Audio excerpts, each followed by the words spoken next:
देवताओं का पलायन। इंद्र आदि के पूछने पर बृहस्पति का रुद्र देव की अजेयता बताना। वीरभद्र का देवताओं को युद्ध के लिए ललकारना। श्री विष्णु और वीरभद्र की बातचीत तथा विष्णु आदि का अपने लोक में जाना एवं दक्ष और यज्ञ का विनाश करके वीरभद्र का कैलाश को लौटना। ब्रह्मा जी कहते हैं, नारद, उस समय देवताओं के साथ शिव गणों का घोर युद्ध आरंभ हो गया। उसमें सारे देवता पराजित हुए और भागने लगे। वे एक दूसरे का साथ छोड़कर स्वर्ग लोक में चले गए। उस समय केवल महाबली इंद्र आदि लोकपाल ही उस दारुण संग्राम में धैर्य धारण करके उत्सुकता पूर्वक खड़े रहे। तदनंतर इंद्र आदि सब देवता मिलकर उस समरांगण में बृहस्पति जी को विनीत भाव से नमस्कार करके पूछने लगे। लोकपाल बोले, गुरुदेव बृहस्पति, महाप्राज्ञ, दयानिधे, शीघ्र बताइए, हम जानना चाहते हैं कि हमारी विजय कैसे होगी। उनकी यह बात सुनकर बृहस्पति ने प्रयत्न पूर्वक भगवान शंभु का स्मरण किया और ज्ञान दुर्बल महेंद्र से कहा। बृहस्पति बोले, इंद्र, भगवान विष्णु ने पहले जो कुछ कहा था वह सब इस समय घटित हो गया। मैं उसी को स्पष्ट कर रहा हूँ, सावधान होकर सुनो। समस्त कर्मों का फल देने वाला जो कोई ईश्वर है वह कर्ता का ही आश्रय लेता है। कर्म करने वाले को ही उस कर्म का फल देता है। जो कर्म करता ही नहीं उसको फल देने में वह भी समर्थ नहीं है। न मंत्र, न औषधियाँ, न समस्त अभिचारिक कर्म, न लौकिक पुरुष, न वेद, न पूर्व और उत्तर मीमांसा तथा न नाना वेदों से युक्त अन्यान्य शास्त्र ही ईश्वर को जानने में समर्थ होते हैं, ऐसा प्राचीन विद्वानों का कथन है। अनन्य शरण भक्तों को छोड़कर दूसरे लोग संपूर्ण वेदों का 10,000 बार स्वाध्याय करके भी महेश्वर को भली भांति नहीं जान सकते। यह महाश्रुति का कथन है।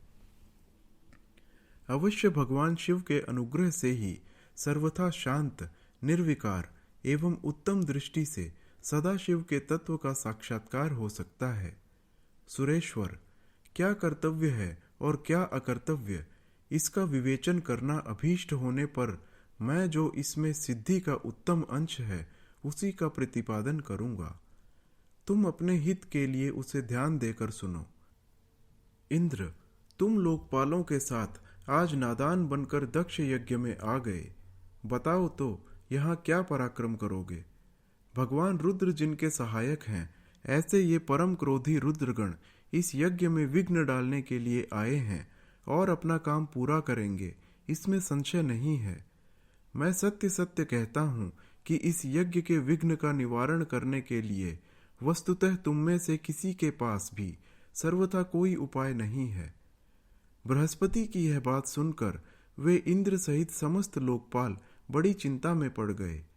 तब महावीर रुद्र गणों से घिरे हुए वीरभद्र ने मन ही मन भगवान शंकर का स्मरण करके इंद्र आदि लोकपालों को डांटा और इसके पश्चात रुद्रगणों के नायक वीरभद्र ने रोष से भरकर तुरंत ही संपूर्ण देवताओं को तीखे बाणों से घायल कर दिया।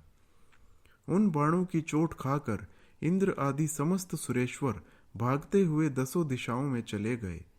जब लोकपाल चले गए और देवता भाग खड़े हुए, तब वीरभद्र अपने गणों के साथ यज्ञशाला के समीप आए।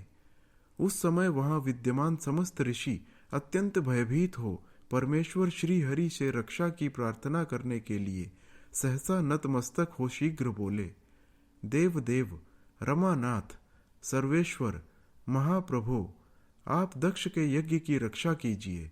आप ही यज्ञ हैं, इसमें संशय नहीं है। यज्ञ आपका कर्म, रूप और अंग है। आप यज्ञ के रक्षक हैं, अतः दक्ष यज्ञ की रक्षा कीजिए। आपके सिवा दूसरा कोई इसका रक्षक नहीं है। ब्रह्मा जी कहते हैं, नारद, ऋषियों का यह वचन सुनकर मेरे सहित भगवान विष्णु वीरभद्र के साथ युद्ध करने की इच्छा से चले। श्री हरि को युद्ध के लिए उद्यत देख शत्रुमर्दन वीरभद्र, जो वीर प्रमथ गणों से घिरे हुए थे, कड़े शब्दों में भगवान विष्णु को डांटने लगे।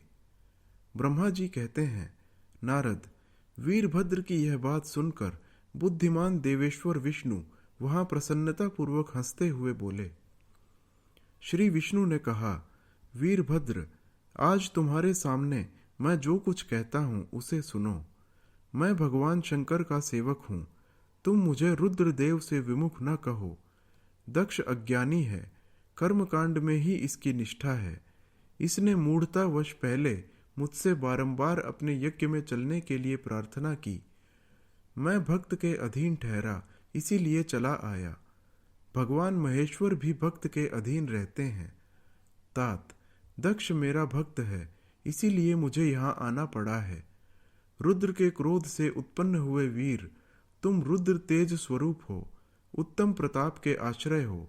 मेरी प्रतिज्ञा सुनो। मैं तुम्हें आगे बढ़ने से रोकता हूँ और तुम मुझे रोको। परिणाम वही होगा जो होने वाला होगा। मैं पराक्रम करूंगा। ब्रह्मा जी कहते हैं, नारद, भगवान विष्णु के ऐसा कहने पर महाबाहु वीरभद्र हंसकर बोला, आप मेरे प्रभु के प्रिय भक्त हैं, यह जानकर मुझे बड़ी प्रसन्नता हुई है। इतना कहकर गणनायक वीरभद्र हंस पड़ा और विनय से नतमस्तक हो बड़ी प्रसन्नता के साथ श्री विष्णु से कहने लगा। वीरभद्र ने कहा, महाप्रभु, मैंने आपके भाव की परीक्षा के लिए कड़ी बातें कही थी। इस समय यथार्थ बात कहता हूँ, सावधान होकर सुनो।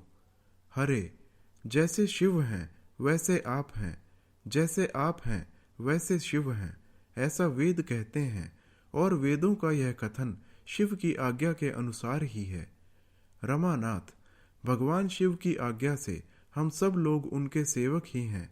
तथापि जो बात मैंने कही है वह इस वाद विवाद के अनुसार अनुरूप ही है। आप मेरी हर बात को आपके प्रति आदर के भाव से ही कही गई समझिए। ब्रह्मा जी कहते हैं, वीरभद्र का यह वचन सुनकर भगवान श्री हरि हंस पड़े और उसके लिए हितकर वचन बोले। श्री विष्णु ने कहा, महावीर, तुम मेरे साथ निशंक होकर युद्ध करो। तुम्हारे अस्त्रों से शरीर के भर जाने पर ही मैं अपने आश्रम को जाऊंगा। ब्रह्मा जी कहते हैं, ऐसा कहकर भगवान विष्णु चुप हो गए और युद्ध के लिए कमर कसकर डट गए।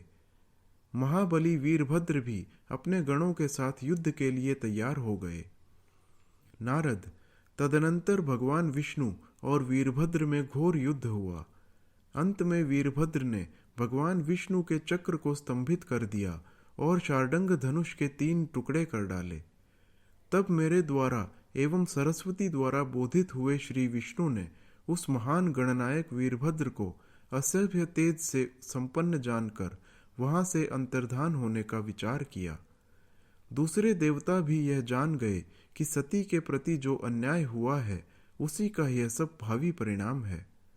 दूसरों के लिए इस संकट का सामना करना अत्यंत कठिन है। यह जानकर वे सब देवता अपने सेवकों के साथ स्वतंत्र सर्वेश्वर शिव का स्मरण करके अपने अपने लोक को चले गए। मैं भी पुत्र के दुख से पीड़ित हो सत्यलोक में चला आया और अत्यंत दुख से आतुर हो सोचने लगा कि अब मुझे क्या करना चाहिए। मेरे तथा श्री विष्णु के चले जाने पर मुनियों सहित समस्त यज्ञ के आधार रहने वाले देवता शिव गणों द्वारा पराजित हो भाग गए। उस उपद्रव को देखकर और उस महामख का विध्वंस निकट जानकर वह यज्ञ भी अत्यंत भयभीत हो मृग का रूप धारण करके वहां से भागा। मृग के रूप में आकाश की ओर भागते वीरभद्र ने उसे पकड़ लिया और उसका मस्तक काट डाला।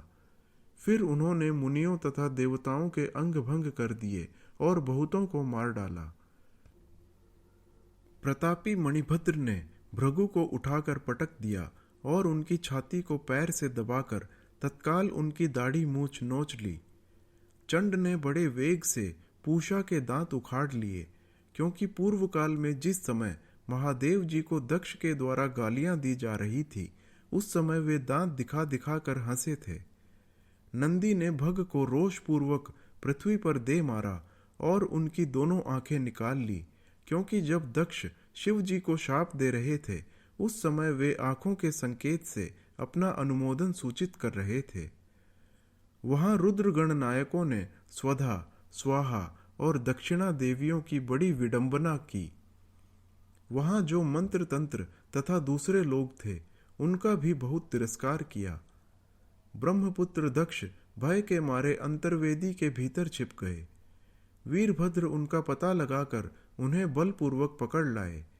फिर उनके दोनों गाल पकड़कर उन्होंने उनके मस्तक पर तलवार से आघात किया, परंतु योग के प्रभाव से दक्ष का सिर अभेद्य हो गया था, इसीलिए कट नहीं सका। जब वीरभद्र को ज्ञात हुआ कि संपूर्ण अस्त्र शस्त्रों से इनके मस्तक का भेदन नहीं हो सकता, तब उन्होंने दक्ष की छाती पर पैर रखकर दबाया और दोनों हाथों से गर्दन मरोड़ कर तोड़ डाली। फिर शिवद्रोही दुष्ट दक्ष के उस सिर को गणनायक वीरभद्र ने अग्निकुंड में डाल दिया। तदनंतर जैसे सूर्य घोर अंधकार राशि का नाश करके उदयाचल पर आरूढ़ होते हैं, उसी प्रकार वीरभद्र दक्ष और उनके यज्ञ का विध्वंस करके कृतकार्य हो तुरंत ही वहां से उत्तम कैलाश पर्वत को चले गए। वीरभद्र को काम पूरा करके आया देख परमेश्वर शिव मन ही मन बहुत संतुष्ट हुए और उन्होंने उन्हें वीर प्रमथ गणों का अध्यक्ष बना दिया।